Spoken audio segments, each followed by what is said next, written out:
សួស្តីអ្នកទាំងអស់គ្នាសូមស្វាគមន៍មកកាន់ YouTube Channel របស់ខ្ញុំ So នៅក្នុងវីដេអូនេះយើងនឹងមកស្គាល់អំពី tool Aircrack NG ដែលជា tool ពេញនិយមមួយនៅក្នុង Kali Linux សម្រាប់ Wi-Fi security testing និង wireless network auditing អញ្ចឹងមុននឹងចាប់ផ្ដើមខ្ញុំសូមបញ្ជាក់ថាវីដេអូនេះគឺសម្រាប់ការរៀន cyber security និងការធ្វើ test ទៅលើ Wi-Fi ដែលអ្នកទាំងអស់គ្នាមានសិទ្ធិអនុញ្ញាតឲ្យ test តែប៉ុណ្ណោះកុំយកវាទៅប្រើលើ network របស់អ្នកដទៃដែលគ្មានការអនុញ្ញាត So អញ្ចឹងសូមអ្នកទាំងអស់គ្នាប្រើប្រាស់ tool មួយនេះដោយមានទំនួលខុសត្រូវលើខ្លួនឯងអញ្ចឹងមុននឹងចាប់ផ្ដើម tutorial មួយនេះខ្ញុំមានចំណុចសំខាន់មួយដែលអ្នកទាំងអស់គ្នាត្រូវដឹងសម្រាប់ការធ្វើ Wi-Fi security testing ជាមួយ Aircrack NG ហ្នឹងគឺតម្រូវយើងមាននៅ USB Wi-Fi adapter ដែល support នឹង monitor mode អញ្ចឹង Wi-Fi adapter ដែលមាននៅក្នុង laptop ឬ PC មួយចំនួនអាចនឹងអត់មាន support នៅ monitor mode ឬក៏ package injection ទេដូច្នេះតម្រូវឲ្យអ្នកទាំងអស់គ្នាធ្វើការទិញនៅ Wi-Fi adapter ដែល support នៅ monitor mode ឬក៏អ្នកទាំងអស់គ្នាអាចធ្វើការទិញតាម online ឬទៅតាមហាងកុំព្យូទ័រមួយចំនួនប៉ុន្តែ make sure ថា Wi-Fi adapter នោះគឺ support នៅ monitor mode ឬ package injection ប្រសិនបើយើងអត់មាន Wi-Fi adapter ដែល support នៅ monitor mode ទេអញ្ចឹងយើងអត់អាចប្រើប្រាស់នៅ Aircrack NG នៅក្នុង Kali បានទេអូខេអញ្ចឹងចំពោះ Wi-Fi adapter ដែលខ្ញុំប្រើប្រាស់យកមក crack Wi-Fi ហ្នឹងគឺវាមានមកជាមួយនឹង chip Realtek 8812AU ដែលវា support ជាមួយនឹង monitor mode ហើយវាក៏ support ជាមួយនឹង 5 GHz និង 2.4 GHz អញ្ចឹងខ្ញុំអាច crack ទៅលើ Wi-Fi ពី frequency នឹងបានបើសិនបើ Wi-Fi adapter របស់អ្នកទាំងអស់គ្នាមានតែ 2.4 GHz ទេនោះអ្នកទាំងអស់គ្នាអាចទៅ crack Wi-Fi ដែលមាន frequency 5 GHz បានឡើយអូខេអញ្ចឹងកុំឲ្យខាត់ពេលយូរយើងចាប់ផ្ដើមបើក VirtualBox យើងមកហើយយើង start virtual machine របស់ Kali Linux យើងមកហើយកន្លែងនេះយើងយក option ទី1ហើយ press enter ហើយចូលមកដល់កន្លែងនេះយើងវាយ username យើងមកហើយនឹង password របស់ Kali Linux របស់យើងដែលបាន set up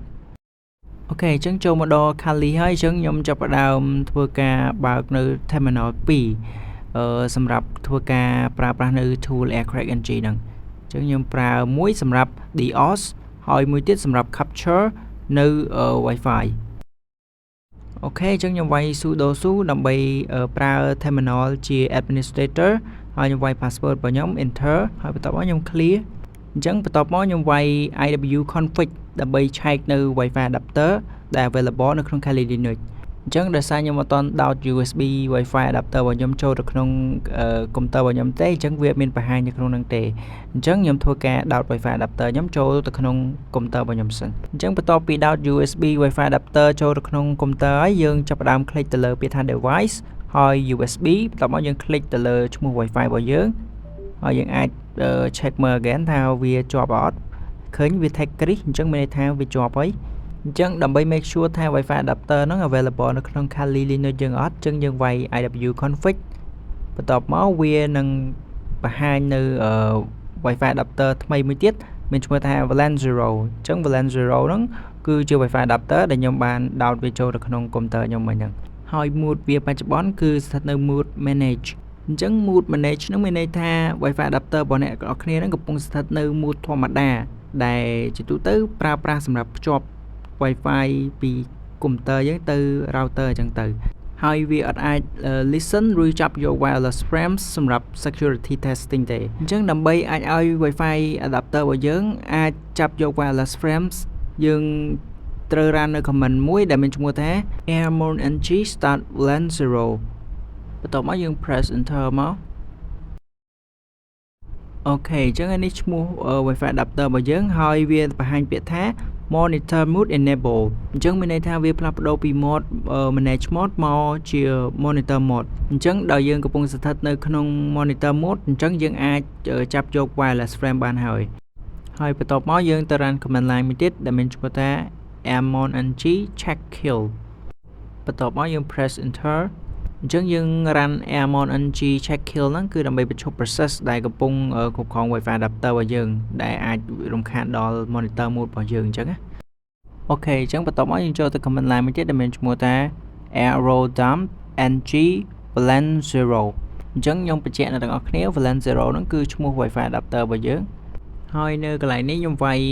ដក band គឺសម្រាប់កំណត់ថា AeroDom NG ហ្នឹងត្រូវ scan លើ Wi-Fi band មួយណាឧទាហរណ៍ A នៅខាងក្រោយហ្នឹងគឺវា scan ទៅលើ Wi-Fi 5 GHz ហើយ BG គឺវា scan ទៅលើ Wi-Fi 2.4 GHz ហើយក្នុងនេះយើងក៏អាចវាយ ABG នៅខាងក្រោយនឹងបានដែរដើម្បីឲ្យវា run ទាំងពីរអញ្ចឹង2.4 GHz ក៏ scan 5 GHz ក៏វា scan អញ្ចឹងខ្ញុំប្រើ command line បែបនេះដោយសារ Wi-Fi adapter របស់ខ្ញុំវាមាន support នៅ5 GHz និង 2.4 GHz តែបើ Wi-Fi ទាំងអស់គ្នាអត់មាន support 5 GHz ទេអ្នកទាំងអស់គ្នាអាចវាយធម្មតាបែបនេះអញ្ចឹងវានឹង scan default គឺ 2.4 GHz អូខេអញ្ចឹងយើង press enter មកអញ្ចឹងបន្ទាប់មកវានឹង scan ទៅលើ Wi-Fi ដែលមាន frequency 2.4 GHz អញ្ចឹងនៅខាងស្ដាំដៃគឺជាឈ្មោះ Wi-Fi អញ្ចឹងដល់ពេលដែលយើងឃើញ target Wi-Fi ដែលយើងចង់ attack ហើយអញ្ចឹងយើង press Ctrl C ដើម្បី stop កុំឲ្យវា run អញ្ចឹង Wi-Fi ដែលជា target របស់ខ្ញុំនោះគឺ TP-Link AXD ដែលវា run នៅលើ channel លេខ1ហើយវាប្រើនៅ WPA2 ហើយ WPA2 ដែលស្ថិតនៅក្នុង column ENC ហ្នឹងគឺជាប្រភេទ security របស់ Wi-Fi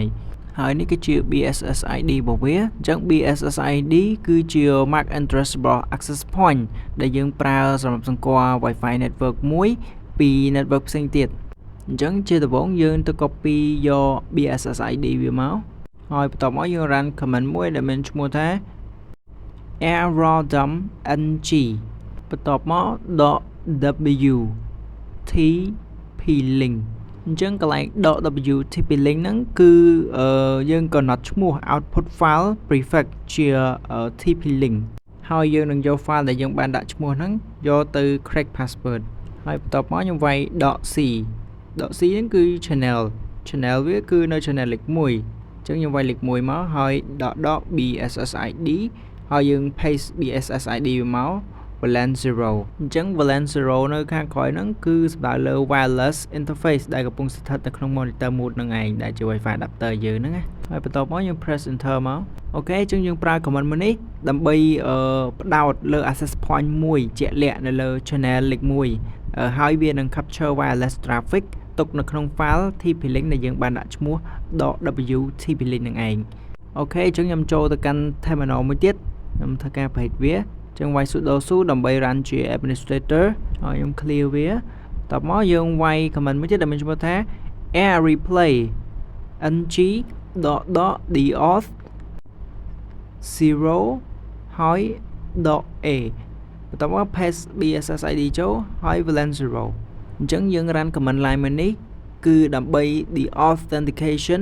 attack ដែលបញ្ជូន the authentication frames ដើម្បីឲ្យឧបករណ៍ client ផ្ដាច់ចេញពី access point អញ្ចឹងសរុបមក terminal នៅខាងឆ្វេងដៃវាដើរតួនាទីជាអ្នកស្ដាប់ចាំ ខ្លមើលចាំចាប់ frames ឬ traffic របស់ network ហើយចំណែកឯខាងស្ដាំដៃវា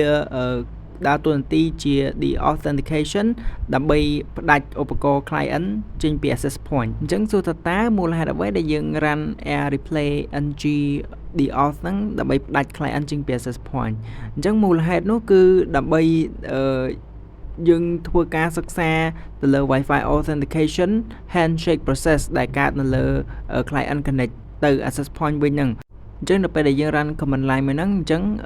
client ដូចជាទូរស័ព្ទអីហ្នឹងវានឹងផ្ដាច់ Wi-Fi គឺ Wi-Fi ហ្នឹងប្រើអត់កើតទេអញ្ចឹងវាផ្ដាច់ហើយភ្ជាប់អញ្ចឹងវានឹង send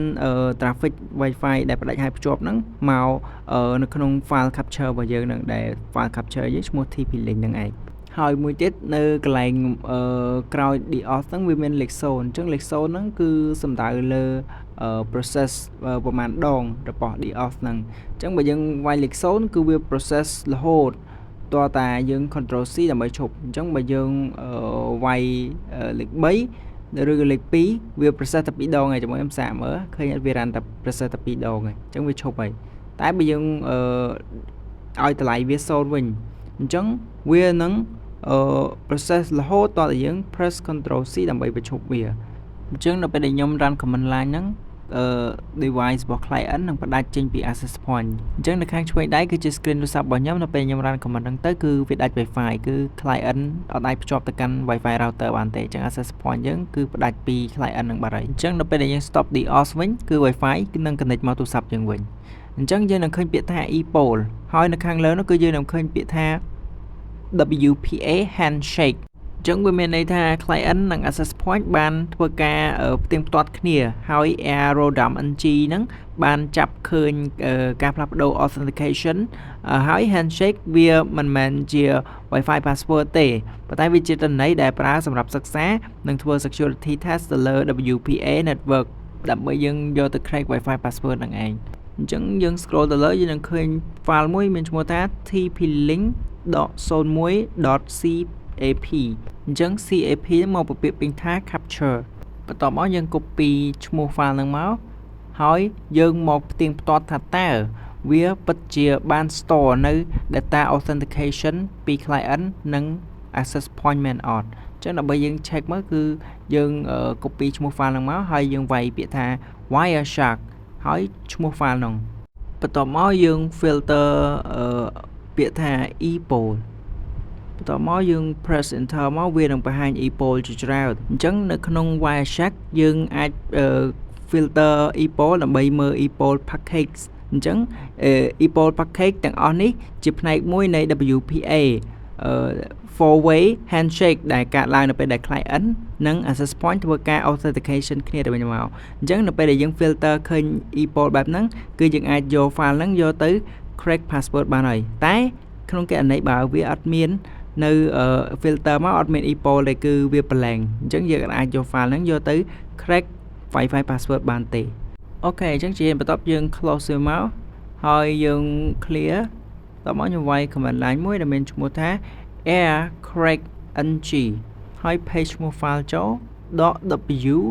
rocku.txt អញ្ចឹងអ្វីទៅគឺជា rocku.txt អញ្ចឹង rocku.txt ហ្នឹងវាគឺជាបញ្ជី password ដែលមាន password ជាច្រើននៅក្នុងហ្នឹងដែលវាប្រហែល14.3 million password នៅក្នុងហ្នឹងចំណែកឯ capture file ហ្នឹងគឺជាទិន្នន័យ Wi-Fi ដែលយើងបាន capture ហើយដែលមាន handshake នៅក្នុងហ្នឹងដូច្នេះយើងយក aircrack ng ហ្នឹងយក password ពី rocku.txt មួយមកសាកល្បងជាមួយ handshake ក្នុង file capture ហ្នឹងឯងឧទាហរណ៍ក្នុង rocku.txt ហ្នឹងមាន password ដូចជា1234566 password QWERTY ហើយនិង my password អញ្ចឹង aircrack ng នឹងសាកល្បងម្ដងមួយដើម្បីមើលថាតើ password មួយណាត្រូវគ្នាជាមួយនឹង handshake ដូច្នេះយើងចាំតែ3ចំណុចទៅបានហើយគឺ rocku.txt គឺជាបញ្ជី password ដែលមាន password នៅក្នុងនឹងស្រាប់ហើយ .capture file ហ្នឹងគឺជា Wi-Fi capture ដែលមាន handshake ហើយ aircrack ng ហ្នឹងគឺមានន័យថាយក password ក្នុងបញ្ជីអក្សរហ្នឹងគឺយកមកសាកល្បងម្ដងមួយរហូតតតែត្រូវ password បើអត់ត្រូវទេគឺវានឹងបង្ហាញ resolve អត់ត្រូវចឹងទៅ fail អីចឹងទៅអញ្ចឹងមួយវិញទៀតចំពោះអ្នក install Kali ថ្មីគាត់នឹងអត់ទាន់មាននៅ rocku.txt file ទេអញ្ចឹងដើម្បីមានគឺយើងបើក folder មកហើយយើងចូលទៅកាន់ file system ហើយនៅក្នុង USR យើង click មកបន្ទាប់មកយើងរកពាក្យ share ហើយ scroll ទៅក្រោមរកពាក្យថា word list អូខេនេះគឺ word list ខ្ញុំ click មកអញ្ចឹងយើងឃើញ rocku.txt file ហើយវាមានកតុយ gzip អញ្ចឹងមានន័យថា file ហ្នឹងអត់ទាន់ unzip ទេអញ្ចឹងវានៅជាប់ gzip នៅឡើយអញ្ចឹងដើម្បី unzip បានគឺយើងបើក terminal មកគឺយើងអាចមកស្ដាំនៅកន្លែងហ្នឹងហើយ click ទៅលើពាក្យ terminal អូខេអញ្ចឹង terminal បើកហើយខ្ញុំវាយ sudo su ដើម្បី run ជា administrator ហើយ password យើងមកតបមកខ្ញុំវាយពាក្យថា ls ដើម្បី check មើលថាតើ file នៅក្នុងហ្នឹងមាននៅក្នុង folder ហ្នឹងមាន file អីគេខ្លះហើយនេះគឺជាឈ្មោះgzip ហ្នឹងអញ្ចឹងខ្ញុំសរសេរ command line មួយមានឈ្មោះថា unzip ហើយឈ្មោះ file ហ្នឹងបន្ទាប់មកវានឹង unzip gzip file ហ្នឹងហើយអញ្ចឹងយើង check មើលទៅឃើញវាដាក់ rocku.txt អញ្ចឹងវាបាត់ .gzip ហ្នឹងហើយអញ្ចឹងជាបន្ទាប់យើងគ្រាន់តែចូលទៅកាន់ UI folder របស់យើងហ្នឹងហើយយើង copy rocku.txt file ហ្នឹង ទៅ pass កន្លែងដែលយើងចង់ store អញ្ចឹងចំពោះខ្ញុំសម្រាប់ភាពងាយស្រួលខ្ញុំគឺខ្ញុំ pass នៅកន្លែងនេះអញ្ចឹងអ្នកទាំងអស់គ្នានឹងឃើញគឺ rockview.txt file គឺវាមកហ្នឹងហើយអញ្ចឹងនៅពេលដែលអ្នក run aircrackng ហ្នឹងត្រូវប្រកាសថា rockview.txt file ហ្នឹងគឺនៅ folder តែមួយជាមួយនឹង file capture អ្នកទាំងអស់គ្នាហ្នឹងអញ្ចឹងខ្ញុំ check មើលទៅខ្ញុំវាយ ls ឃើញ rockview.txt file ហ្នឹងវានៅជាមួយនឹង file capture ហ្នឹងទេអញ្ចឹងខ្ញុំអាច run command line មួយដែលមានឈ្មោះថា aircrackng ហើយឈ្មោះ file capture ហ្នឹងអញ្ចឹងខ្ញុំទៅ copy វាយកមក paste សិនអញ្ចឹង paste មកហើយ .w ហើយ rockview.txt អញ្ចឹងខ្ញុំសូមបញ្ជាក់អ្នកទាំងអស់គ្នាអាច run command line ដូចខ្ញុំបានករណីតតែ file ទាំងពីរហ្នឹងគឺស្ថិតនៅក្នុង folder ជាមួយគ្នាអូខេអញ្ចឹងយើង press enter មកអញ្ចឹងវាចាប់ផ្ដើម crack password ហើយ boom នេះគឺជា password ដែលយើង crack បានអញ្ចឹង password នោះគឺ welcome 123អញ្ចឹងយើងចង់ដឹងថាតើ password ហ្នឹង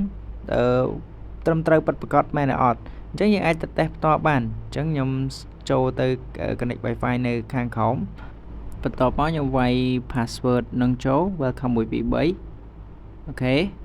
បន្ទាប់មកយើង click next អូខេអញ្ចឹងយើងឃើញបែបនេះមានន័យថា Wi-Fi យើង connect success ហើយគ្រាន់តែវាអត់មាន internet អញ្ចឹង password ហ្នឹងពិតជាត្រឹមត្រូវប្រកបមែន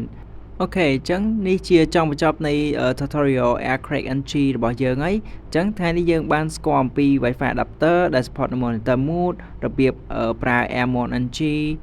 airrodapng ស្គាល់អំពី capture file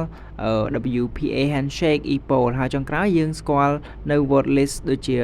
rockview.txt ទៀតហើយខ្ញុំសង្ឃឹមថាអ្នកទាំងអស់គ្នាវីដេអូនេះនឹងជួយឲ្យអ្នកទាំងអស់គ្នាកាន់តែច្បាស់អំពី Wi-Fi security និង aircrackng ហើយមួយវិញទៀតសូមចងចាំថាការធ្វើ security testing គួរតែធ្វើនៅលើ Wi-Fi អ្នកទាំងអស់គ្នាឬ Wi-Fi network ណាដែលមានការអនុញ្ញាតតែប៉ុណ្ណោះអញ្ចឹង